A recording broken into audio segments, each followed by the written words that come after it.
نستعينه ونستغفره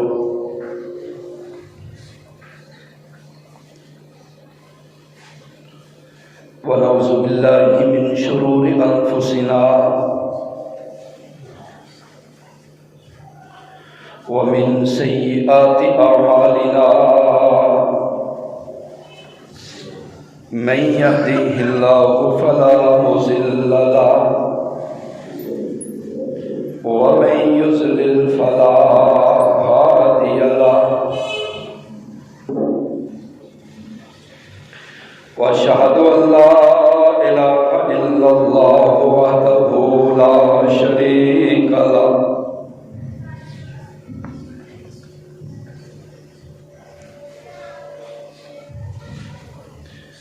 واشهد ان محمدا عبده ورسوله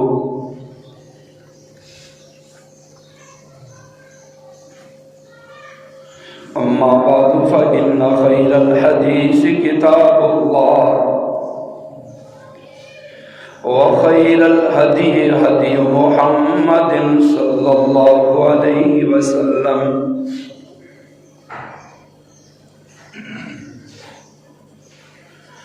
وشر الأمور محدثاتها وكل محدثة بدعة وكل بدعة ضلالة وكل ضلالة في النار.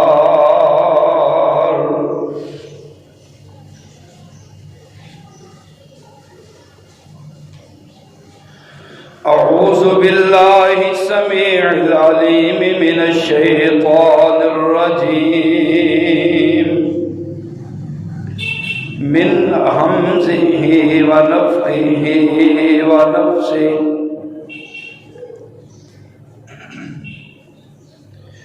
بسم الله الرحمن الرحيم. يا أيها الذين آمنوا اتقوا الله حق تقاته ولا تموتن إلا وأنتم مسلمون. يا أيها الناس اتقوا ربكم الذي خلقكم من نفس واحدة وخلق منها زوجها وبث منهما رجالا كثيرا ونساء واتقوا الله الذي تساءلون به والأرحام إن الله كان عليكم رقيبا. يا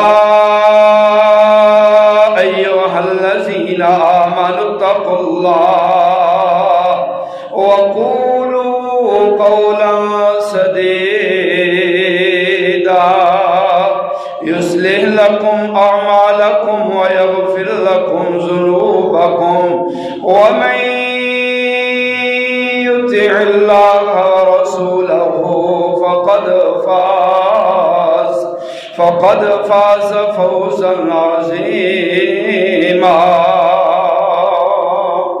فقد قال الله تبارك وتعالى قد أفلح من زكاها. اللهم صل على محمد وعلى آل محمد كما صليت على إبراهيم وعلى آل إبراهيم إنك حميد مجيد. اللهم بارك على محمد وعلى آل محمد كما باركت على إبراهيم وعلى آل إبراهيم إنك حميد مجيد. رب زدني علما رب زدني علما رب زدني علما. سبحانك لا علم لنا إلا ما علمتنا إنك أنت العليم الحكيم. رب اشرح لي صدري ويسر لي أمري رب اشرح لي صدري ويسر لي أمري واحلل عقدة من لساني يفقهوا قولي رب اشرح لي صدري ويسر لي أمري واحلل عقدة من لساني يفقهوا قولي.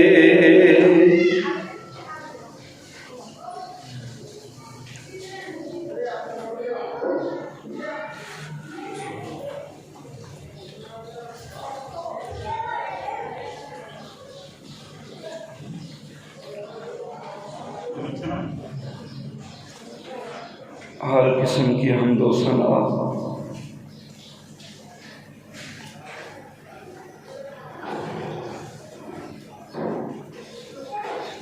تعریفات، تسبیحات، تحلیلات، تکبیرات، تمجیدات اللہ وحدہ لا شریک کی ذات پاک کے لیے.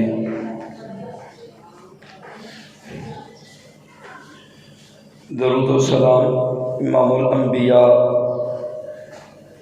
امام المرسلین، شفیع للمذنبین،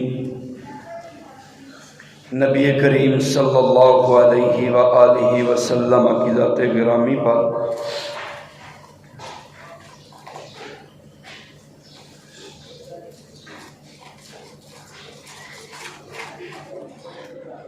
دوستوں نے میرے ذمے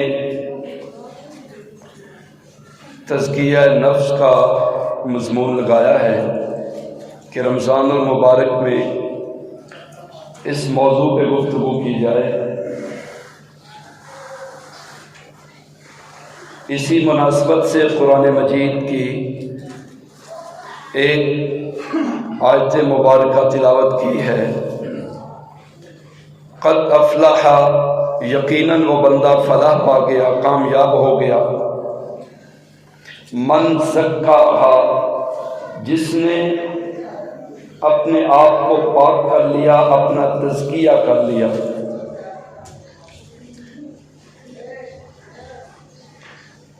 تزکیہ کے معنی ہے پاک کرنا، پاک ہونا.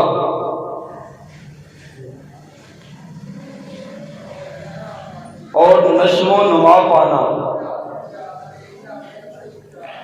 لفظ زکوٰۃ بھی اسی سے ہے، زکا یزکی، تزکیہ. جب مال کی زکوٰۃ دی جاتی ہے تو مال پاک بھی ہوتا ہے اور نشو و نما بھی پاتا ہے، بڑھتا بھی ہے. اسی طرح جب کوئی انسان اپنا تزکیہ نفس کرتا ہے، اپنی اصلاح کرتا ہے، اپنے آپ کو گناہوں کی آلودگیوں سے پاک کرتا ہے، تو اس کی عادات میں، اس کے اخلاق میں، اس کی زندگی کی ترتیب و تنظیم قابل تحسین بن جاتی ہے.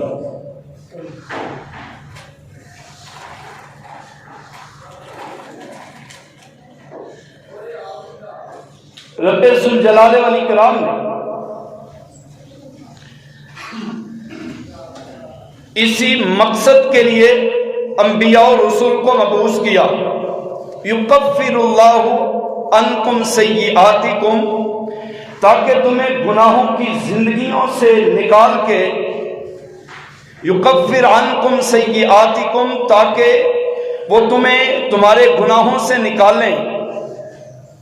صرف گناہوں سے نکالے نہیں، بلکہ گناہوں کی نفرت تمہارے دلوں میں داخل کر دیں اپنی محنت و کوشش و دلائل و براہین کے ساتھ. یبدل اللہ سیئاتہم حسنات، قوم و ملت کی جو صلاحیتیں ہیں جسے لوگ گناہوں کی طرف کھپا رہے ہیں، انبیاء اور رسل نے انہیں صحیح زاویہ دے کے، ان کی نوک پلک کو سنوار کے، انہی صلاحیتوں کو اسلام کی سربلندی کے لیے، اقوام و ملت کی سربلندی اور ان کی خدمت پر صرف کرنے کا ڈھنگ اور انداز سکھایا. اسی کا نام تزکیہ نفس ہے۔ اور قرآن نے کیا کہا؟ هو الذی بعث فی الامیین رسولا منہم یتلو علیہم آیاتہ ویزکیہم۔ ہم نے ایک ان پڑھ قوم کے اندر پیغمبر کو مبعوث کیا، انہوں نے آ کے کیا کیا؟ یتلو علیہم، آ کے قرآن مجید کی آیات کو تلاوت کیا، وَيُزَكِّيهِمْ، اور معاشرے کے اندر پھر انقلاب کو بپا کر دیا، ان کا تزکیہ کیا، وَيُعَلِّمُهُمُ الْكِتَابَ وَالْحِكْمَةَ، اور انہیں کتاب و حکمت کی تعلیم دی۔ کنہیں؟ وَإِنْ كَانُوا مِنْ قَبْلُ لَفِي ضَلَالٍ مُبِينٍ، ان لوگوں کو جو اس سے پہلے جانوروں کو پانی پلانے پہ لڑ بھڑتے اور قتل و غارت کرتے، ان لوگوں کو جو ایک دوسرے کی عزتوں پہ لٹیرے تھے، چھوٹی چھوٹی باتوں پہ قتل کرنے والے، گھوڑوں کی دوڑ پہ دشمنیاں لگانے والے، ان لوگوں کی تو کتنی باتیں سمجھ آئی؟ انبیاء اور رسول کی زندگی کا مقصد تزکیہ، اور تزکیہ کس چیز سے کیا؟ معاشروں کا، قرآن و سنت سے۔ تزکیہ قرآن و سنت سے کن لوگوں کا کیا؟ جو چھوٹی چھوٹی باتوں پہ نسلوں تک جن کی دشمنیاں جاتی تھی۔ اب تزکیہ نفس کے جو قواعد و ضوابط ہیں، جو اصول ہیں، جو شرائط ہیں، وہ کیا ہیں؟ سب سے پہلی قرآن و سنت کو تھامنا ہے، میں آگے بات کروں گا انشاءاللہ۔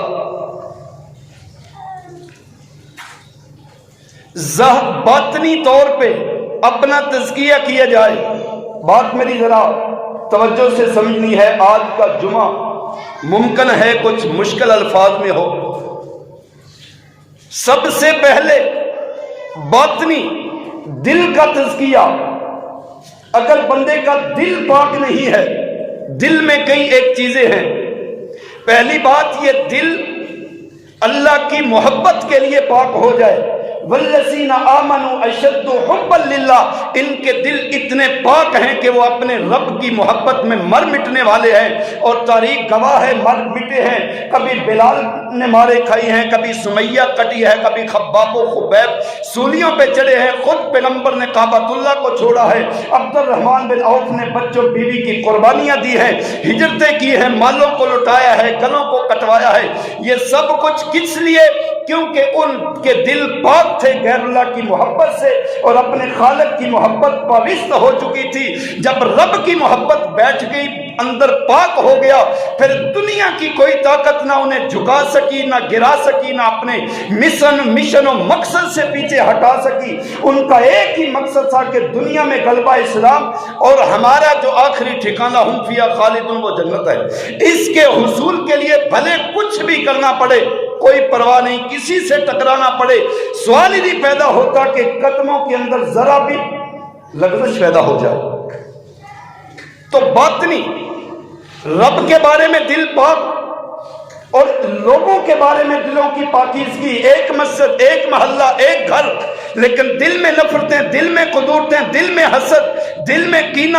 اگر دل ایسا ہے تو نماز منہ پہ مار دی جائے گی، روزہ منہ پہ مار دیا جائے گا، حج کرے حیثیت نہیں، عبادتیں، ریاضتیں، سخاوتیں کرے، جہاد میں جائے، جہاد میں جانے کا مقصد یا کلمۃ اللہ کی سربلندی ہے، یا انسانوں کی مدد، ان کی نصرت، ان کی تائید ہے۔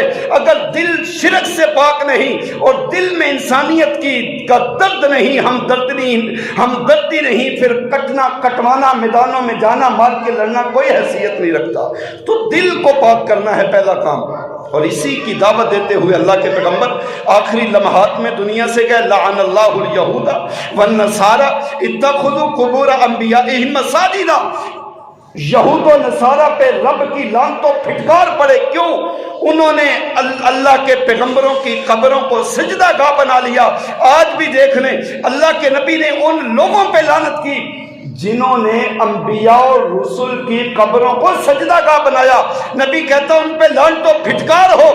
آج اپنے شہر سے شروع ہو جاؤ، ضلع تک جاؤ، صوبے تک جاؤ، ملک دیکھو، کتنے اولیاء اللہ، میں کسی کی ولایت پہ حملہ نہیں کرتا، چلے ولی مان لیا، کتنے اولیاء اللہ کی قبریں ہیں، نبی کہتے ہیں سجدہ گاہ بنایا نبیوں کی قبروں کو، ان پہ لعنت۔ آج ولیوں کی قبروں پہ سجدے ہیں، ولیوں کی قبریں فیکٹریاں ہیں، ولیوں کی قبریں ملیں ہیں، اتنی فیکٹریوں ملوں سے کمائی نہیں جتنی قبروں کی کمائی ہے، اور انہی قبروں پہ رب کی توحید کی توہین، جبکہ انبیاء اور رسول اور اولیاء اللہ تو توحید کے غلبے کے لیے دنیا میں آئے اور انہوں نے کام کیا۔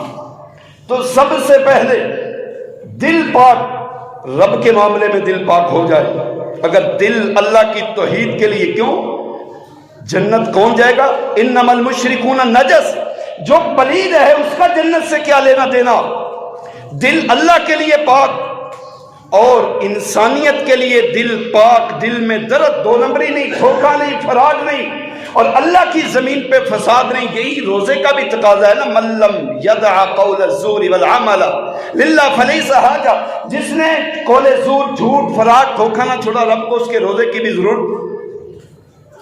باطنی تزکیہ بہت ضروری ہے، اور باطنی کے بعد ظاہری تزکیہ۔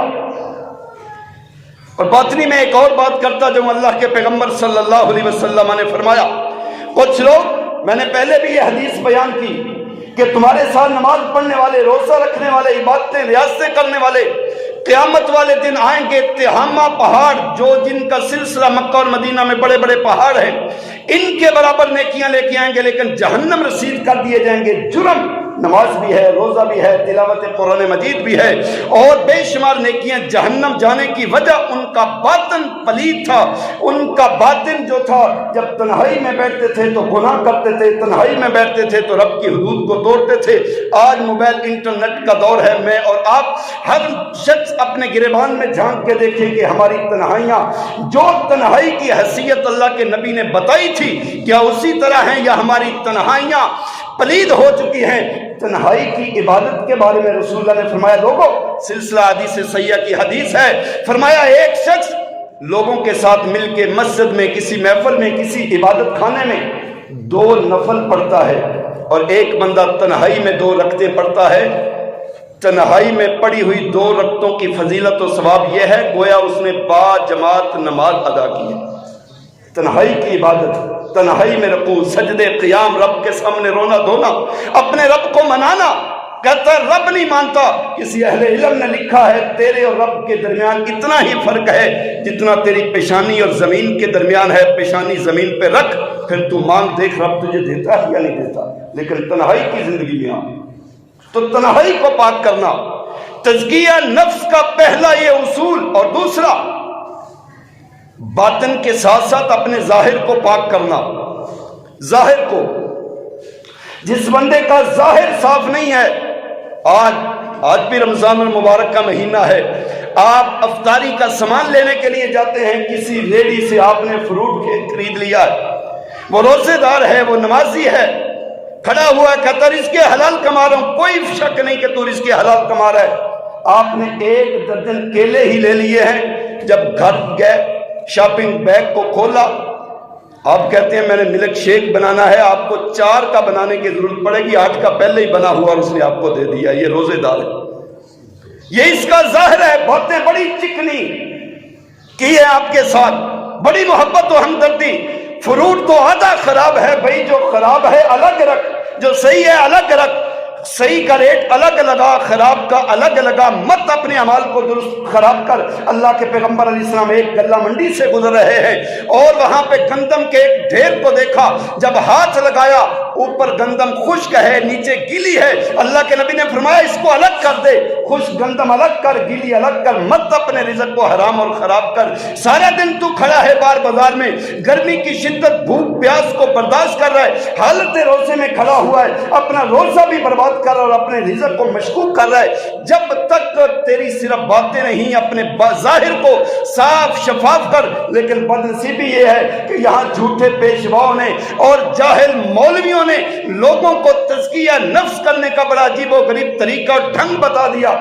کہتے ہیں جناب اگر تم نے تزکیہ نفس کرنا ہے، رب کا قرب لینا ہے، نیک صالح بننا ہے، نہانا دھونا چھوڑ دو۔ کتنے لوگ اللہ کے نبی صلی اللہ علیہ وسلم تشریف فرمایا، ایک شخص آیا، بکھرے ہوئے بال ہیں، مٹی پڑی ہوئی ہے، بڑا عجیب حال ہے۔ رسول اللہ علیہ السلام نے فرمایا تیرے گھر میں کیا اتنا بھی پانی نہیں تھا کہ تو اپنے بالوں کو سنوار لیتا؟ اور صرف پیغمبر کا غصہ اس حد تک نہیں رکا، فرمایا انما ہوا شیطان، یہ شیطان آدمی ہے، دیکھو اس کے بال بکھرے ہوئے ہیں اور بڑا عجیب اس کا حال ہے۔ آج کہتے ہیں، ہماری زبان میں کیا کہتے ہیں کہ جس کے بال بکھرے ہوئے ہوں، لباس پھٹا پرانا بوسیدہ، گلے میں پتہ نہیں کیا کیا ہو، تو کہتے ہیں جناب یہ تو پہنچی ہوئی سرکار ہے، اس نے تو اپنی ماں کو مار دیا ہے۔ اور بھائی یہ مت بھول کہ تو ایک مسلم ہے، اور تزکیہ نفس کے لیے جو میں نے قرآن مجید کی آیت پڑھی ہے کہ پیغمبر نے یتلو علیہم آیاتہ، قرآن مجید کے دلائل کے ساتھ تزکیہ کیا ہے، اور قرآن اور حدیث کیا کہتی ہے کہ متقی کون ہے، تزکیہ کون ہے، بکھرے اجڑے بالوں والا، پھٹے لباس والا، جس سے بدبو آ رہی ہو۔ تیرے پیغمبر کو کیا پسند تھا؟ حب الدنیا، اللہ کے نبی کہتے ہیں مجھے دنیا میں 3 چیزوں سے محبت ہے، المرأۃ الصالح، جو نیک صالح عورت ہے، تیرا نبی اس سے محبت کرتا ہے۔ اللہ کے رسول فرماتے ہیں مجھے خوشبو سے محبت ہے، جس سے بدبو آئے نبی نفرت کرتے، اس حد تک کہ مسجد میں وہ نماز پڑھنے آئے، منہ سے اگر کچے پیاز کی بدبو ہے، فرمایا نکال دو اس کو مسجد سے، اتنی نفرت ہے۔ نبی خوشبو سے محبت کرتے ہیں، اور فرمایا جعل قرۃ عینی الصلاۃ، نماز میری آنکھوں کی ٹھنڈک، نبی کو اس سے محبت۔ اور ہم کہتے ہیں جناب پہنچی ہوئی سرکار ہے، جاہل لوگوں کی لائنیں ہیں، سامنے بیٹھے ہوئے ہیں، دعائیں التجائیں، یہ کون ہے؟ یہ ولی ہے۔ اور بھائی ان اللہ جمیل یحب الجمال، تیرا رب باطن کو بھی پسند کرتا ہے، اور فرمایا کہ تیرا رب یہ چاہتا ہے، تیرا رب خوبصورت ہے، رب خوبصورتی پسند کرتا ہے، گندے مندے لباس پسند نہیں کرتا۔ اللہ کے پیغمبر صلی اللہ علیہ وسلم نے فرمایا لوگو، رب اگر تمہارے اوپر کوئی نعمت کرے تو وہ نعمت تمہارے جسم سے اس کا اظہار نظر آنا چاہیے۔ من لم یشکر الناس من لم یشکر القلیل لم یشکر الکثیر، جو تھوڑی چیز پہ رب کا شکر نہیں کرتا وہ زیادہ پہ بھی شکر نہیں کرتا۔ من لم یشکر الناس لم یشکر اللہ، اللہ کے پیغمبر فرماتے ہیں جس پہ لوگ احسان کریں اگر وہ لوگوں کا شکریہ ادا نہیں کرتا وہ اپنے رب کا نہ شکرہ ہے، جو میرے موضوع کے متعلقہ بات ہے۔ فرمایا یتحدث بنعمت اللہ شکر، جس کو رب نعمت دے وہ اس کا اظہار اگر شکر کرتے ہوئے نہیں کرتا تو وہ بندہ مومن نہیں ہے، اس کا تزکیہ نہیں ہے۔ لیکن کپڑے پھٹے، اور اس سے آگے یہ تو وہ لوگ ہیں نا جو بدحال مست حال ہے، بڑے بڑے مولوی، بڑے بڑے پیر، بڑے بڑے بزرگ دین کے ٹھیکیدار، اچھا بھلا کھانا پکا ہے، بہترین سالن ہے، سامنے لا کے رکھا، حضرت کھائیے، حضرت نے ڈونگا پانی والا اٹھایا اندر ڈال دیا، یہ کیا میں اپنی مہمان ہوں، لو هو الذی جعل لکم ما فی الارض جمیعا، اور رب نے کائنات میں جو چیزیں پیدا کی ہیں یہ تیرے لیے پیدا کی ہیں، اس لیے نہیں چیزیں پیدا کی تو ان کا ذائقہ، ان کا ٹیسٹ، ان کی جو خاصیت و خوبی رب نے رکھی ہے اس کو بگاڑ دے، اور یہ سمجھتا اس طرح میرا تزکیہ نفس ہو جائے گا، میں اس طرح کو رب کا ولی بن جاؤں گا۔